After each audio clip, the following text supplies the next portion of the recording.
Hasta la fecha, España, con una extensión de 506.000 kilómetros cuadrados, es el cuarto país más grande de Europa.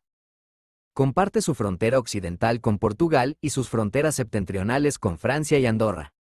Además, España también controla las Islas Baleares en el Mediterráneo y las Islas Canarias en el Atlántico.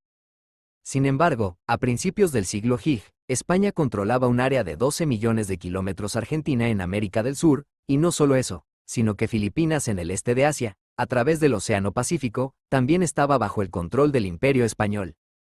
Ahora surge una pregunta: ¿cómo un país tan pequeño construyó un imperio tan vasto?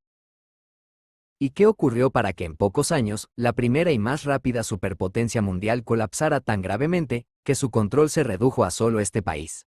Esta es la historia de uno de los ascensos al poder más notables y nación fue testigo de una caída rápida en tan solo unos años. En el video de hoy, aprenderemos cómo España se convirtió en la primera superpotencia mundial, y luego, cómo el poderoso Imperio Español finalmente colapsó. Volvamos al siglo VI, cuando esta península ibérica estaba bajo control musulmán, y se conocía como Al-Ándalus. Los musulmanes gobernaron la península ibérica durante aproximadamente 800 años, y aunque este periodo estuvo marcado por un desarrollo significativo en la ciencia, la filosofía y la arquitectura, el imperio musulmán enfrentó continuamente la resistencia de los cristianos, conocida como la Reconquista. Abundantes intentaron expulsar a los musulmanes de la península ibérica. A finales del siglo XV, los cristianos habían recuperado el control del 90% de la España moderna, y el dominio musulmán se limitaba solo a Granada. En ese entonces, España estaba dividida en 3 reinos cristianos y uno islámico. Luego, en 1469, para fortalecer el control cristiano y finalmente expulsar a los y el rey Fernando I de Aragón, se casaron y juntos derrotaron a los ejércitos musulmanes en la batalla de Granada en 1492, tomando el control de toda España. Después de obtener el control total de España, estos reinos cristianos tuvieron la oportunidad de explorar el resto del mundo y beneficiarse de las nuevas rutas comerciales internacionales. El Imperio portugués ya había explorado gran parte del Océano Atlántico y la costa ibarata a las Indias Orientales productoras de especias, rompiendo gradualmente el monopolio comercial del Imperio Otomano, porque en ese momento, el Imperio Otomano controlaba todo el comercio entre Asia, el Medio Oriente y Europa. Fue durante este periodo que un explorador italiano llamado Cristóbal Colón propuso la idea al Imperio Español de que, si el mundo es redondo, entonces en lugar de ir al sur de África para llegar a Asia, uno podría quizás también llegar a Asia, yendo al oeste de Europa, y esto podría ser una ruta más corta. En ese momento, nadie sabía qué había al otro lado del Océano Atlántico.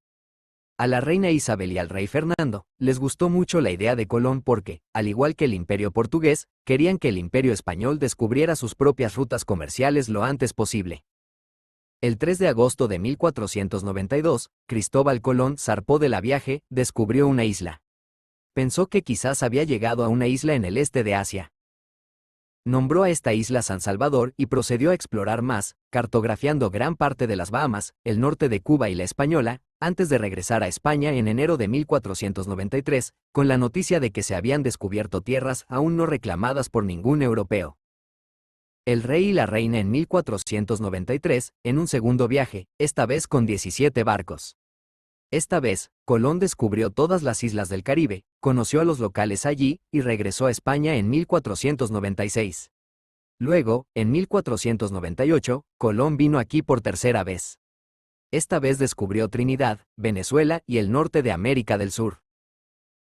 Fue en este punto que Colón se dio cuenta de que había descubierto inadvertidamente un continente en 1502, Colón emprendió este viaje por cuarta y última vez. Esta vez descubrió países de América Central como Panamá, Jamaica, Honduras y Nicaragua. Pero durante este periodo, se enfermó gravemente y tuvo que regresar a España, donde falleció en 1506.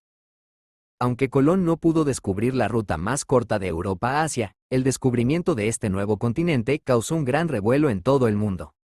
La trayectoria del mundo entero. Estos descubrimientos también crearon un problema entre España y Portugal sobre quién controlaría esta nueva tierra. Para resolver esto, se firmó el Tratado de Tordesillas entre los dos imperios, según el cual el mundo fuera de Europa se dividió a lo largo de estas dos líneas. Toda el área coloreada de amarillo quedó bajo el control del Imperio Español y la zona central quedó bajo el control del Imperio Portugués. Por eso, a pesar de estar y hoy en día, cuando se habla español en toda América del Sur, Brasil es el único país de América del Sur donde se habla portugués. Después de este tratado, el Imperio Español comenzó a establecer asentamientos permanentes en este nuevo continente. El primero fue la ciudad de Santo Domingo en la isla de la Española, y luego, gradualmente, hacia el año 1515, otras islas del Caribe y América Central también fueron habitadas por españoles que se establecieron allí, floreciente Imperio Español. Por otro lado, la exploración del resto de América continuó. Cuando los exploradores españoles llegaron a las islas de Yucatán, comenzaron a escuchar informes de un imperio rico y poderoso, que se encontraba en algún lugar hacia el oeste, y para explorar esto, un explorador llamado Hernán Cortés desembarcó en la costa de México en 1518 con unos pocos compañeros. En ese momento, el poder nativo preeminente lo que hoy es el México moderno desde su capital, Tenochtitlán, una vasta ciudad construida sobre un lago y accesible solo por enormes calzadas artificiales. Después de continuas batallas durante 2 años, Hernán finalmente capturó Tenochtitlán en 1520. Esta es la misma ciudad que más tarde llegó a conocerse como la Ciudad de México. Sin embargo, aquí se estaba gestando un gran problema. Los españoles habían traído muchas enfermedades con ellos, a las cuales la muerte de millones. Ahora, justo cuando el Imperio Español había tomado el control del lado norte, recibieron noticias de que había muchas civilizaciones avanzadas similares a los aztecas en América del Sur también. En ese momento, toda el área a lo largo de la cordillera de los Andes, donde se encuentran hoy Perú, Ecuador y Bolivia, estaba gobernada por la civilización inca. En los siguientes 12 años, el Imperio Español también capturó toda esta área, que trajeron de Europa.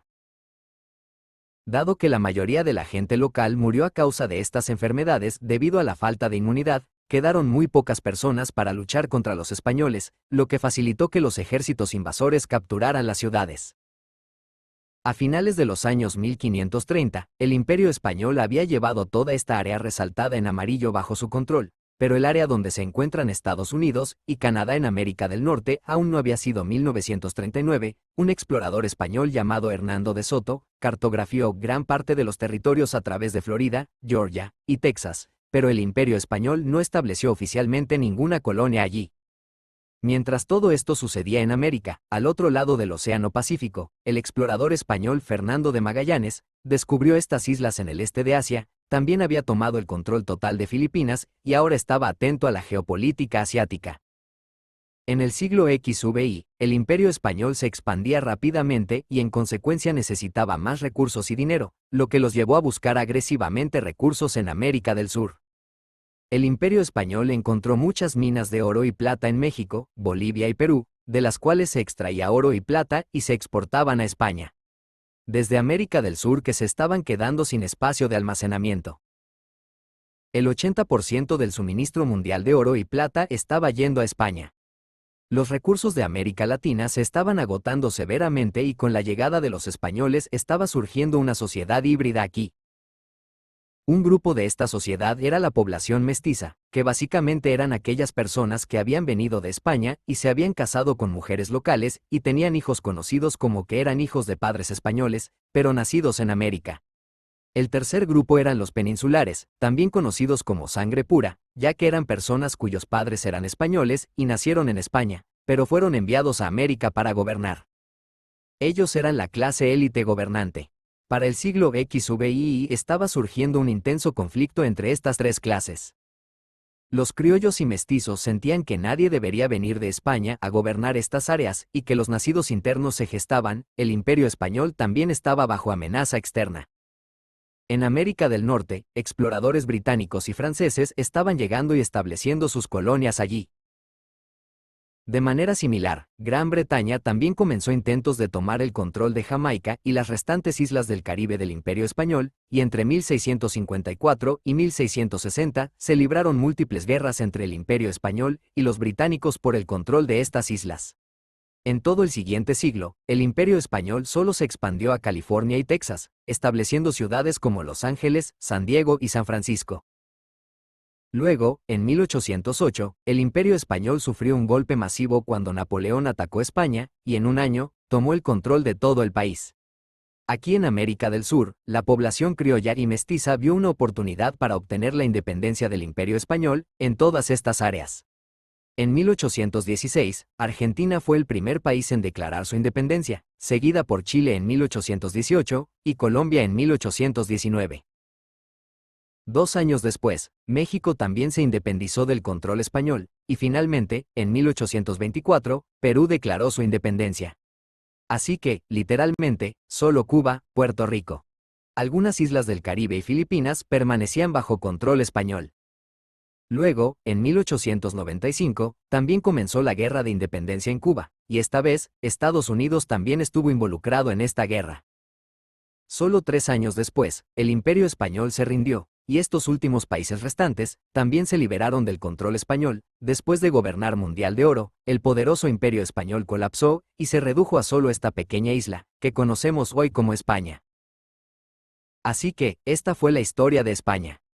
Estamos trayendo videos similares relacionados con la historia y la caída de los grandes imperios mundiales. Y si les gustó esta idea, por favor háganoslo saber en los comentarios para que podamos crear más videos de este tipo. Estas son todas las fuentes que consultamos para este video. Esperamos o se basará en sus sugerencias.